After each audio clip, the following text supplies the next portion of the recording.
আজকে আপনাদের সামনে এমন একটা জিনিস নিয়ে এসেছি যেটা আপনি সারা ওয়েস্ট বেঙ্গল কি সারা ভারতবর্ষে আপনি পাবেন না, যেটা আপনি এমন একটা জিনিস নিয়ে এসেছেন যদি আসুন আসুন আসুন, আসলেই তো বুঝতে পারবেন। এই যে হচ্ছে এই যে আমাদের সর্ষে, রাজস্থানি সর্ষে, 1 নম্বর সর্ষে আছে। রাজস্থানি সর্ষে? হ্যাঁ, এই যে আপনি সর্ষেটাকে আমি দেখাচ্ছি, আপনি দেখুন একদম এই যে কালো সর্ষে, সর্ষে? একদম কালো সর্ষে। আচ্ছা। আপনি নেবেন নিজের হাতে, এখানে ওয়েট করবেন মেশিনে, আচ্ছা, মেশিনে নেবেন, নিয়ে জাস্ট ওয়েট আমি করবেন। 1 কেজি সরষে নিতে চাই, তো 1 কেজি আমি ওয়েট করে নেব। হ্যাঁ। এই যে আপনার 1 কেজি সর্ষে হয়ে গেল।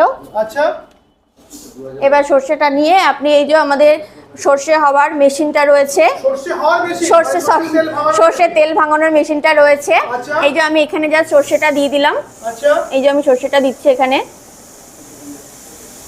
মানে আপনি ব্যাপারটা কি বোঝাতে চাইছেন আমাদের, মানে সরষেটা দেখি ভার্জিন মাস্টার্ড অয়েল আপনি এখান থেকে অ্যাকচুয়াল পাবেন, যেটা হচ্ছে কি যে এইটা নিলাম, নেওয়ার পরে সরষের দামও দিতে লাগবে প্লাস ভাঙানোর দামও